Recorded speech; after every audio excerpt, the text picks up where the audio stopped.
नमस्कार, मैं हूं ज्योति सिंह। बोलने से बदलेगा में आज हम बात करेंगे डिजिटली डरेंगे तो अरेस्ट होंगे। जी हां, डिजिटल अरेस्ट एक ऐसा फ्रॉड है जिसमें इंसान मानसिक रूप से भी परेशान होता है, पैसे भी गंवाता है। हर रोज आ रहे हैं ऐसे सैकड़ों केसेस। तो इनसे बचने के लिए हम आप सबको मजबूत होना होगा, कानूनी रूप से, खुद हमें मानसिक स्तर पर भी, क्योंकि ना डरना है ऐसे ठगों को हराने की पहली शर्त है। खुद प्रधानमंत्री ने अपने मन की बात कार्यक्रम में डिजिटल अरेस्ट का जिक्र किया, बढ़ती घटनाओं पर चिंता जाहिर की और लोगों को जागरूक करने का प्रयास किया।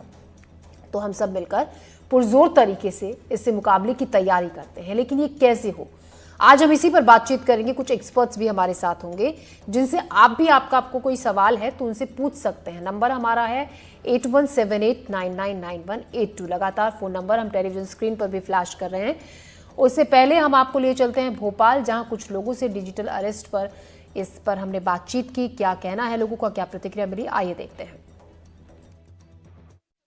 डिजिटल अरेस्ट पर आज हम बातचीत करेंगे Madhya Pradesh state cyber cell के एआईजी वैभव श्रीवास्तव जी से और समझने की कोशिश करेंगे कि ये कितना खतरनाक है और लोगों को कैसे प्रभावित कर रहा है। डिजिटल अरेस्ट जैसा कॉन्सेप्ट जब सामने आया तो ऐसे केसेस को कैसे आप लोग डील कर रहे हैं और वाकई में डिजिटल अरेस्ट है क्या?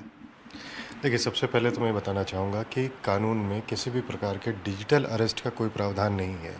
भारत की जो लॉ इन्फोर्समेंट एजेंसी हैं, जो अनुसंधान एजेंसी हैं, वो आपको किसी भी तरह से फ़ोन करके, आपको घर में बंद करके या आपको फ़ोन पे बयान लेके इस तरह के काम वो नहीं करती हैं। और डिजिटल अरेस्ट का जो तरीका हमको देखने में आ रहा है, सबसे पहले आपके पास एक फ़ोन आता है। उस फ़ोन में आपसे कहा जाता है कि आपके जो पहचान के कागज़ हैं, जैसे आधार कार्ड या पैन कार्ड, इन कागज़ों को कोई दूसरा गलत व्यक्ति इस्तेमाल कर रहा था और नारकोटिक्स या किसी अन्य प्रकार की ऐसी चीज़ें जो कॉन्ट्राबैंड है, जिन पे कानूनन रोक है, उनको देश के बाहर भेजने का या मंगाने का प्रयास कर रहा था। और इसके बैकड्रॉप में साइबर क्रिमिनल आपसे कहता है कि आप एनसीबी से वो बोल रहा है या वो एनआईए से बोल रहा है, आप टेररिज्म एक्टिविटी कर रहे थे। इस तरह की किसी भी भ्रामक जानकारी में आने से बचें। किसी भी तरह के ऐसे डर को तत्काल समझें कि आपको डिजिटल अरेस्ट के नाम पे आपसे साइबर अपराध करने का प्रयास किया जा रहा है और पुलिस के पास तत्काल इस बात को रिपोर्ट करें। ध्यान रखें, साइबर अरेस्ट जैसी या डिजिटल अरेस्ट जैसी कोई भी चीज़ कानून में नहीं है, इसके झांसे में नहीं आना है और किसी भी तरह के पैसे को ट्रांसफ़र नहीं करना है। वो व्यक्ति ED, CBI, supreme court, high court कुछ भी बन के बात कर सकता है। आपसे कहेगा कि आप एक वीडियो कॉल पे चले जाएं जिस पर लगातार आपको देखेगा, आप अपने आप को कमरे में बंद कर लें, किसी से इस बारे में बात नहीं करें। इनमें से किसी बात पे ध्यान नहीं देना। आप फ़ोन को काट दीजिए और अपने नज़दीकी पुलिस थाने में इसकी कंप्लेंट कीजिए। अब तक जो आप लोगों ने केसेस हैंडल किए हैं, अगर उसके मुताबिक मैं बात करूं तो अमूमन किस तरीके के लोग ज़्यादा टारगेट में आ रहे हैं? डिजिटल अरेस्ट जैसी जो ठगी के वारदात हैं, इसमें किस टाइप के लोग जद में आ रहे हैं? देखिए, हर ही तरह के लोग आ रहे हैं। चाहे हम बात करें तो जो बुज़ुर्ग हैं, जिनके पास अभी रिटायरमेंट का कॉर्पस आया हुआ है, पैसा आया हुआ है, या जो यंगस्टर हैं जो कहीं अच्छी जगह पे काम करते हैं, जिनकी पेइंग कैपेसिटी अच्छी है। कुछ ऐसे भी लोगों को देखने में हमें आया है डिजिटल अरेस्ट में फंसे हैं जिन लोगों की पेइंग कैपेसिटी अच्छी नहीं है। तो ये कह पाना कि किसी एक पर्टिकुलर सेक्शन को या पर्टिकुलर एज ग्रुप को टारगेट किया जा रहा है मुश्किल है, लेकिन साइबर क्रिमिनल्स बेसिकली वो आपको टारगेट कर रहा है, आपके डर को टारगेट कर रहा है। रैंडम नंबर पे भी अगर आप डर जाएंगे, अगर आप उसकी बातों में आ जाएंगे, तो फिर वो आपसे आगे और पैसे मांगता चला जाएगा। आम लोगों के लिए क्या सलाह है? क्या सिर्फ डरना नहीं है? मैं आम लोगों को साइबर अपराधों से बचने के लिए हमेशा एक ही सलाह देता हूँ कि आपको कोई भी मैसेज या कोई भी फ़ोन कॉल अगर डरा रही है, ललचा रही है या आपको आलस करने पे मजबूर कर रही है, तो ध्यान दें, सतर्क हो जाएं। इस तरह के इमोशंस को भड़का के वो आपसे साइबर ठगी का प्रयास कर रहे हैं। तो कोई भी मैसेज, कोई भी फ़ोन कॉल, कोई भी ईमेल अगर आपको डराए, ललचाए या फिर आलस करवाए, तो उससे सावधान हो जाएं। हमें देखने को मिलता है कि जो साइबर ठग हैं वो अपने वारदात का तरीका बार बार बदलते हैं। जब ये डिजिटल अरेस्ट जैसी घटनाएं शुरू हुई, लगभग कितना वक्त हो गया सर कि डिजिटल अरेस्ट की घटनाएं हमारे पास पहुंचने लगी? पिछले 5-6 महीनों से तो ये हमारे नॉलेज में आ रही है। मध्य प्रदेश में इस तरह के केसेस आ रहे हैं पिछले 5-6 महीनों से। तो अभी भी शिकायतें आप लोगों के पास साइबर सेल में पहुंचती इस तरीके से? हाँ, अभी भी शिकायतें आती हैं, कम हो गई हैं हालांकि पहले से। आपने 3 शब्द बताए, डर, लालच और आलस। डर, लालच और आलस। अगर कहीं आपको समझ में आता है तो आप समझ जाइए कि आप साइबर ठगी का शिकार होने वाले हैं। कहीं भी डिजिटल अरेस्ट जैसा प्रावधान नहीं है और अगर ऐसा आपको कहा जाता है तो तत्काल आपको सतर्क होने की जरूरत है। नजदीकी पुलिस थाने पहुंचे और कंप्लेंट करें। भोपाल से सहयोगी कैमरा पर्सन राजू बाथम के साथ आकाश द्विवेदी, एनडीटीवी। और इसी डिजिटल अरेस्ट से कैसे खुद को बचाना है, कैसे आपको खुद की सुरक्षा रखनी है, इसी पर बात करने के लिए हमारे साथ खास मेहमान जुड़ गए हैं। मदीहा रेशमवाला हैं डिजिटल अरेस्ट की शिकार। वेद भूषण हमारे साथ हैं, पूर्व एसीपी।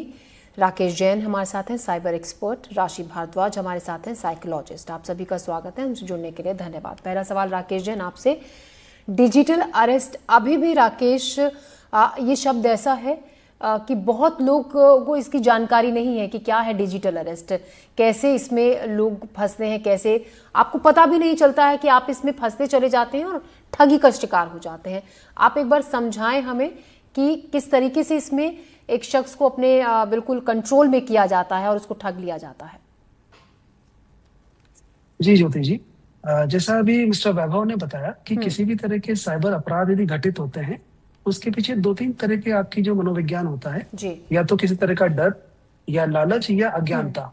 मेरे हिसाब से अज्ञानता और लालच दो के ऊपर यदि नियंत्रण कर लिया जाए तो हर व्यक्ति जो है साइबर अपराध का शिकार होने से बच सकता है।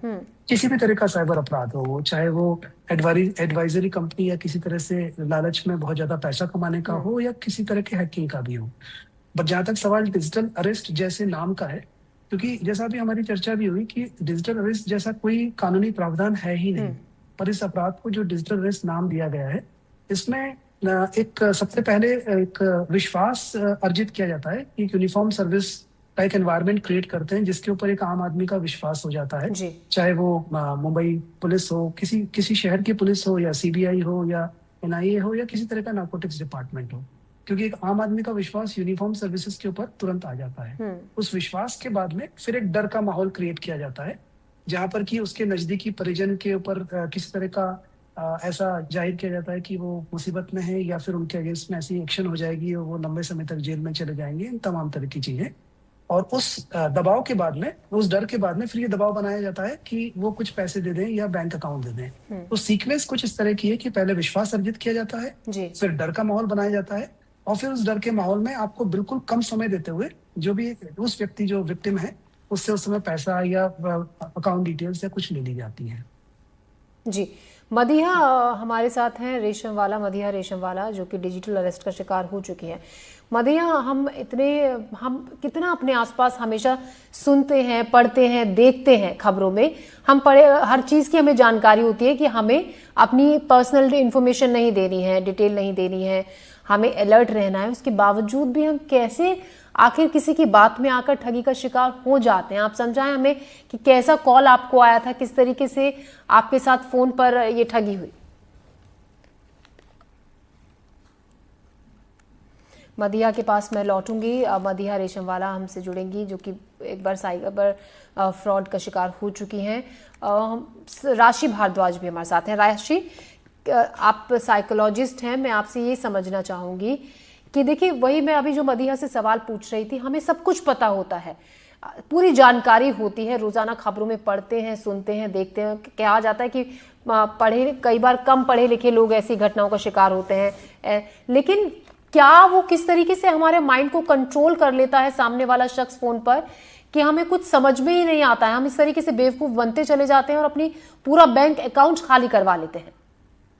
देखिए, जैसे बताया गया कि डर रहता है, लालसा रहती है और हमें आलस रहता है, और कहीं ना कहीं हम एक होप में, एक अपॉर्चुनिटी में जीते रहते हैं कि कैसे भी कुछ ना करके हमें कुछ ना कोई अपॉर्चुनिटी मिल जाए जीवन में कि हम थोड़ा और आगे बढ़ पाए। तो जिसके कारण इंसान ज्यादातर आलसा में आके, लालच में आके, अपने पेशेंस नहीं रहते हैं, बिना पेशेंस में आके लिंक दिया है तो उस पर क्लिक कर देंगे, होप में जी लेंगे, या बिना पूरी इंफॉर्मेशन पढ़े, पेशेंस नहीं रहते हैं कि पढ़ें कि क्या लिखा है क्या नहीं लिखा है, उस पर क्लिक कर लेंगे, जिससे वो फंस जाते हैं। वेद भूषण, पूर्व एसीपी भी हमारे साथ हैं। वेद सर, लगातार जो डिजिटल अरेस्ट है उसके मामले बढ़ रहे हैं, डिजिटली फ्रॉड लोगों के साथ हो रहा है, नए नए तरीके अब सामने आ रहे हैं फ्रॉड के, लोगों को बेवकूफ़ बनाने के, उनको क्योंकि देखिए, अब जिस तरीके से इन मामलों में तेज़ी से इजाफा हो रहा है, हम ये आपसे जानना समझना चाहेंगे कैसे लोगों को बेवकूफ़ इस मामलों में बनाया जाता है और कैसे इन केसेस को जल्द से जल्द सॉल्व करके, क्योंकि लोगों की कई बार ये भी शिकायत होती है कि हमारी शिकायत कंप्लेंट करने के बावजूद भी तुरंत एक्शन नहीं होता है। ज्योति, ये एक फियर का एक माहौल क्रिएट करके इस तरह की एक्सटॉर्शन जी या इस तरह का साइबर क्राइम होता है। इसके लिए भारत सरकार ने 1 जुलाई 2024 को नया कानून बनाया है। तीनों जो पुराने कानून थे, मौकाले कानून या ब्रिटिश कानून थे, उनकी जगह भारतीय न्याय संहिता, भारतीय साक्ष्य अधिनियम, भारतीय नागरिक सुरक्षा संहिता 3 नए कानून लेकर आए हैं। वो कानून इन्हीं चीजों को एड्रेस करने के लिए, क्योंकि जो अपराध का स्वरूप है आज पुराने तरह नहीं है। पहले लोग ठगी करते थे, दूसरी तरीके से थे, बिजली का इनकम टैक्स ऑफिसर बनकर आ गए, घर पे इनकम टैक्स बनकर आ गए, सीबीआई का ऑफिसर बनकर आ गए, आपके घर में रेड करनी है। परंतु अब चूंकि दुनिया डिजिटल हो चुकी है, इसलिए ये सभी के लिए एक बहुत बड़ा चैलेंज है। इस नए कानून के अंदर एक 0 FIR का प्रोविजन किया गया है कि आपके साथ अपराध कहीं भी घटित हो, किसी भी जगह पर आप हो, आप तुरंत उसकी FIR 0 FIR करा सकें। क्योंकि जुडिक्शन अपने आप में एक बहुत बड़ा इशू है इन तमाम चीजों को सेटल करने के लिए, क्योंकि ये एक स्टेट, एक प्रदेश और दुनिया भर से इस तरह की कॉल जनरेट होती हैं। नाइजीरिया, अमेरिका, ऑस्ट्रेलिया, तमाम जगह से इस तरह के फ्रॉडस्टर ऑपरेट करते हैं। तो पुलिस के लिए और इन्वेस्टिगेटिंग एजेंसीज के लिए एक बहुत बड़ा चैलेंज होता है कि इसकी FIR किस थाने के अंदर हो, इसका जुडिक्शन कहां पर हो, कल को यदि अरेस्ट होते हैं तो उनको किस कोर्ट के अंदर उनका ट्रायल किया जाएगा। क्योंकि जो ये लालच देते हैं, कभी इनकम टैक्स डिपार्टमेंट का अपने आप को ऑफिसर बताते हैं, ईडी का ऑफिसर बताएंगे, सीबीआई का ऑफिसर बताएंगे, पुलिस का, जैसे आप मेरे पीछे देख रही हैं, पीछे पुलिस का निशान है, दिल्ली पुलिस के हमारे महासंघ का निशान है। इस तरह की चीजें बैकग्राउंड से आती हैं कि देखो मैं पुलिस वाला बोल रहा हूं, यदि आपने पैसे नहीं डाले तो आपका मैं कैरियर समाप्त कर दूंगा, आप सेक्सटॉर्शन के शिकार हो चुके हैं, आप फोर्जरी में, नारकोटिक्स में, किसी भी चीज में जिस तरह से आपको बुक किया जा सकता है, आपकी प्रतिष्ठा, आपका सम्मान समाज में 0 हो जाएगा। तो ये एक डर का माहौल क्रिएट करके डिजिटल अरेस्ट से यही होता है कि वो जो एक तरह से बोलते हिप्नोटाइज, आपने पहले सुना होगा, लोग हिप्नोटाइज कर लेते थे, तो ये एक तरह से हिप्नोटाइज है, फियर क्रिएट करके कि आदमी को डरा दिया जाए, वो जैसा इंस्ट्रक्शन दें उस हिसाब से वो करता रहेगा, पैसे ट्रांसफर होते रहेंगे, वो अपना माइंड अप्लाई करने की स्थिति में ही नहीं होता। मन एक तरह से सुप्त अवस्था में, सोई हुई अवस्था में चले जाता है, क्योंकि वो इस तरह का डर दिखाते हैं। किसी आदमी ने, चूंकि जो एक टारगेट ये करते हैं, एक पर्टिकुलर वर्ग को करते हैं, किसी बच्चे को टारगेट नहीं करेंगे, किसी ऐसे नए लड़के को टारगेट नहीं करेंगे जिसके पास पैसा ही नहीं है। वो ऐसे टारगेट ढूंढते हैं, तमाम तरह की फेसबुक और तमाम इंस्टाग्राम, तमाम वो चेक करके सारी रिसर्च करने के बाद में उन लोगों को टारगेट करते हैं जिनके पास पैसा मिलने की उनको संभावना होती है। तो उनका बिल्कुल एक एम बिल्कुल क्लियर होता है कि किस एज ग्रुप का आदमी है, सर्विस से रिटायर्ड है, बिजनेस से रिटायर्ड है, पॉलिटिशियन है, किस वर्ग से आता है, क्या इससे पैसा निकाला जा सकता जी, है। तो फिर जी जैसा कि आप बता रहे हैं कि पूरी रिसर्च ये करते हैं। आजकल तो हम ये देखते हैं कि हर दूसरा बंदा सोशल मीडिया पर अपनी हर पर्सनल डिटेल डाले रखता है, क्या खरीदा, क्या बेचा, क्या उसने गाड़ी खरीदी, घर में क्या नया आया, हर चीज की डिटेल। तो यानी कि ये भी एक तरीके से खतरनाक हो सकता है, ये जो पर्सनल डिटेल्स आजकल हम सभी सोशल मीडिया पर अपना इतना अपलोड करते हैं।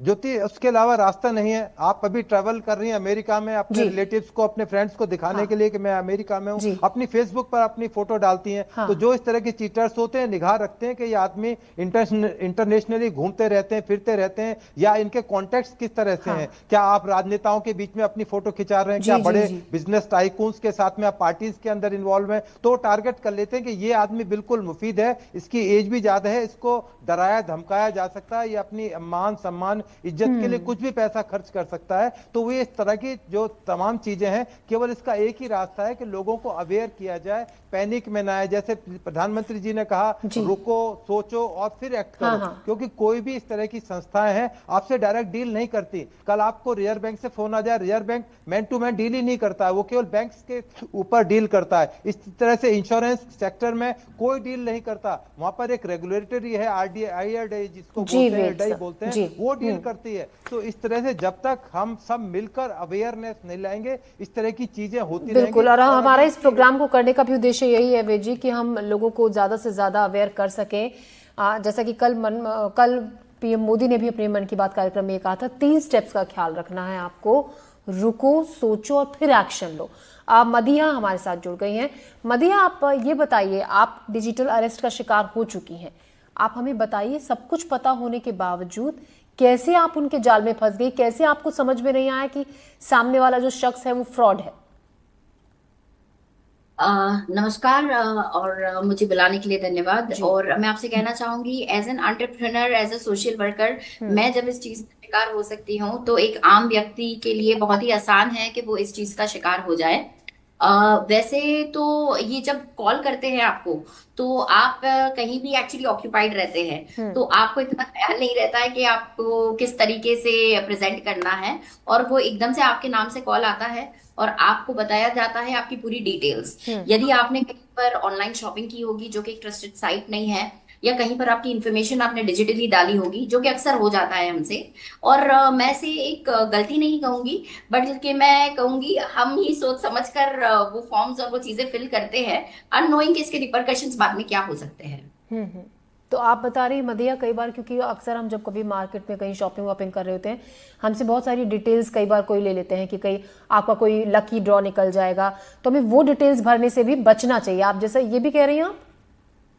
मैं ये जैसे अभी तो फेस्टिव सीजन है, तो काफी सारे ऐसे ऑफर्स निकलते हैं। जी। मेरा ये कहना है कि tried and tested and trusted websites जो हो, मैं नाम नहीं लेना चाहूंगी, बट जो ट्राइड, टेस्टेड और ट्रस्टेड साइट्स हो, हम उसी पर अपनी इंफॉर्मेशन डाइवर्स करें। मदिया, एक और बात, हाँ बहुत अच्छी बात आपने बताई, अपने दर्शकों को हम बताते हैं। मदिया जैसा कि कह रही है कि आप ध्यान रखें, कहीं भी अगर आप अपनी पर्सनल डिटेल बाहर भी दे रहे हैं इस लालच में आकर कि आपका लकी ड्रॉ में कोई कूपन निकलेगा, आपको फैमिली हॉलीडे किसी 5 स्टार में मिलेगा, तो इसका भी ध्यान रखें। मदिया, एक और बात बताइए, वेदभूषण जी ये कह रहे थे, उन्होंने इस बात का भी जिक्र किया, अक्सर हम अपनी आप सोशल मीडिया पर अपनी इंफॉर्मेशन डालती हैं कि हमने पिक्चर डाली, यहाँ गए वहां गए, ये नया खरीदा, आईफोन खरीदा, कार खरीदी, ऐसे पे आप डालती हैं? As a social influencer, as a social worker, हमें अपने वर्क्स को दिखाना जरूरी रहता है। एज एन एंटरप्रेन्योर हम दिखाते हैं, जो कि जाहिर ही बात है मीडिया के लिए जरूरी है। बिल्कुल। तो मदिया, यही हम जिक्र कर रहे थे, वेदभूषण जी ने भी ये कहा था, ये सलाह दी थी कि हमें इनसे बचना चाहिए, ताकि क्योंकि पूरी रिसर्च ये जो फ्रॉड होता है उसमें की जाती है। राकेश जी, आप हमें बताइए, क्या वो 5 चीजें अगर मैं आपसे पूछूं, हमें उनका ख्याल रखना है ताकि हम इस तरीके की ठगी का शिकार ना हो? अवेयर जिसको लेकर रहना है हमें पूरी तरीके से। जी, कुछ चीजें हमने कही कि हमें कभी भी किसी अनजान व्यक्ति से बात करने से हमें बचना चाहिए, और किसी भी व्यक्ति पर अचानक से भरोसा नहीं करना चाहिए। यहाँ पे आपका ध्यान में खींचना चाहूंगा कि यहाँ पर आर्टिफिशियल इंटेलिजेंस और वॉइस क्लोनिंग का भी उपयोग होता है। तो इसलिए यकीन कई बार दिलाने की कोशिश करते हैं कि आप ही का परिजन इस कॉल पर है, बट यही लोगों को सलाह है और यही अवेयरनेस होना चाहिए कि किसी भी अनजान व्यक्ति, अनजान नंबर से आए हुए फोन को, वीडियो कॉल को, ऑडियो कॉल पे अचानक से भरोसा ना करें। यदि आप वो कर लेते हैं तो काफी हद तक अपने आप में सुरक्षित हो जाते हैं जी। और यदि गलती से आपने फोन उठा भी लिया और यदि आपको लगता है कि वो किसी तरह का जो डर का माहौल बना रहे हैं, तो जितनी कम से कम बात हो सके उसको करके फोन को कट करें, क्योंकि हमारे यहाँ पर मनोवैज्ञानिक भी उपलब्ध हैं। वो भी बताएंगे कि जितना आप उस जाल में उलझते जाएंगे, यदि आपने थोड़ा सा समय दिया तो वो आपको हिप्नोटाइज करके या किसी तरह का थ्रेट क्रिएट करके आपको ट्रैप में लेने की कोशिश करेंगे। तो पहली सलाह तो वही है कि ज्यादा से ज्यादा अवेयरनेस हम लोग गेन भी करें और बाकी लोगों में फैलाएं, तो वो अज्ञानता का जो है माहौल हटेगा। दूसरा, किसी अनजान नंबर से आए हुए किसी फोन कॉल को रिसीव करने से बचें, और बहुत ज्यादा जरूरत हो यदि उठाना भी पड़े तो उसको तुरंत जज करके और उसको या तो कट कर दें या उसको ज्यादा एंटरटेन ना करें। यहाँ पे सेक्सटॉर्शन की भी बात हुई, तो अनजान नंबर से आए हुए वीडियो कॉल को तो कभी भी ना उठाएं, किसी भी केस में ना उठाएं। वो एक अलग तरह का डिजिटल अरेस्ट से एक भिन्न प्रकार का एक फ्रॉड है, जो भी बहुत ज्यादा प्रचलन में है और जो कई लोग उसके विक्टिम बनते जा रहे हैं। तो ये कुछ चीजों का यदि ध्यान रखा जाए तो काफी हद तक इससे बचा जा सकता है। जी। और उसके बाद में यदि दुर्भाग्यवश किसी के साथ यदि दुर्घटना हो भी जाती है, तो भारत सरकार ने, गृह मंत्रालय ने 1930 और cybercrime.gov.in 2 ऐसे एक पोर्टल है और एक टोल फ्री नंबर है, वो जारी किए हुए हैं। उस पर तुरंत सूचना दें पर ये समझना जरूरी है क्योंकि इसमें जो क्रिमिनल्स हैं उनकी ज्योग्राफी बहुत ही डिफरेंट रहती है, फंड्स भी जो वो आपसे लेते हैं वो मल्टीपल जगह पे राउट होके जाता है। तो पुलिस के लिए भी इतना आसान नहीं होता है कि आपकी शिकायत करने के तुरंत बाद उन्हें ट्रैप कर लें या उस फंड्स को लौटा पाएं, बट एटलीस्ट हम अपनी जानकारी वहां प्रेषित कर सकते हैं, राशि इतना हम कर सकते हैं। जैसे कि अभी बताया हमें ने कि आपको टाइम नहीं देना है। राकेश जी जिस तरीके से जिक्र कर रहे थे कि जैसे आप कॉल को थोड़ा देर तक बात करते हैं, इतने में सामने वाले को पूरा वक्त मिल जाता है आपको एक तरीके से हिप्नोटाइज करने का।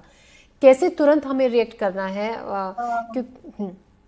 मैं आपको बताना चाहूंगी कि जैसे ये लोग फ्रॉड रहते हैं, ये एक पहले इन्वायरमेंट क्रिएट करते हैं आपसे बात करके कि आपका लेवल देखते हैं कि आप कैसे बात कर पा रहे हैं, क्या मतलब आप कैसे कनेक्ट कर पा रहे हैं, उस हिसाब से वो आपसे बात करेंगे उस हिसाब से, और फिर उसके बाद आपसे धीरे धीरे सारी जानकारी वो आपसे लेते जाएंगे। जैसे एक इम्पैथी, जैसे उनको ऐसा लगेगा कि आपके अंदर बहुत लालसा है, आपके अंदर क्रेव है पैसे की, तो वो आपसे बिल्कुल ऐसे स्पॉन्सर्स देने लगेंगे, आपको आइडियाज देने लगेंगे कि आप इसमें इन्वेस्ट करो, आप अपना अकाउंट नंबर दे दो, आप ये दे दो, तो आप तुरंत बिल्कुल आप फटाफट अपना सब कुछ बताते जाएंगे, सारी इन्फॉर्मेशन। तो लालच में एक तरीके से नहीं फंसना है। हाँ, जी। लालच में नहीं फंसना है, तुरंत इन्फॉर्मेशन नहीं देनी है और ऐसे कॉल्स को बहुत ज़्यादा एंटरटेन नहीं करना है, तुरंत आपको फ़ोन कट कर देना है। जी वेद जी, आपसे ये सवाल है कि जैसे कि अभी ये इस बात का भी जिक्र हो रहा था कि बहुत आसान नहीं होता इन मामलों को ट्रैक करना, बहुत जल्दी से इन फ्रॉड जो जिसने आपके साथ फ्रॉड किया उसको ट्रैक करना। सबसे पहली बात तो ये, जब हम कॉल करते हैं 1930 पर कितनी जल्दी उसका रिस्पॉन्ड हमें मिलता है, क्योंकि लोगों की ये भी शिकायत है कि जब भी कॉल किया जाता है ऐसे नंबर्स पर तुरंत रिस्पॉन्ड नहीं मिलता है, और अगर शिकायत दर्ज करा दी है तो कितने वक्त में ऐसे केसेस को सॉल्व किया जा सकता है, या जो पैसा फ्रॉड करके निकाला गया है वो वापस आने की संभावना होती है? देखिए, बहुत मुश्किल है इन लोगों को ट्रैक करना, क्योंकि हाँ। इनकी कोई बाउंड्रीज नहीं है जी। आपने सुना होगा जामताड़ा एक जगह है, मेवात है, नाइजीरिया है, वहां से, और रशिया है, वहां इस तरह के सॉफ्टवेयर लोग इस्तेमाल करते हैं, तमाम तरह की चीटिंग फ्रॉड होते हैं। तो पुलिस के लिए भी एक चैलेंज होता है और एक आम आदमी के लिए तो बहुत बड़ा चैलेंज है, क्योंकि अभी हमारे यहाँ केवल एक इस अपराध की ये मान के चलें कि एक शुरुआत भर हुई है। अभी तो इस बारे में बहुत ज्यादा क्राइम आगे आने वाले टाइम में आने वाला है। तो तमाम जो बेसिक जो चीजें हैं वो ये है कि आप कभी भी अपना आधार कार्ड शेयर ना करें किसी को, अपना फेसबुक पासबुक किसी भी जगह आप उसको शेयर ना करें, डालें ना, क्योंकि तमाम हिंदुस्तान में जितनी भी चीजें हैं वो आधार कार्ड से कनेक्टेड हैं। दूसरा अपना पासपोर्ट है, अपने पासपोर्ट की कभी भी फोटो स्टेट या कहीं अपने फेसबुक पर या किसी अन्य अननोन आदमी को शेयर ना करें। उसके अलावा आपके बैंक डिटेल्स हैं, बैंक डिटेल्स बहुत ही रेयर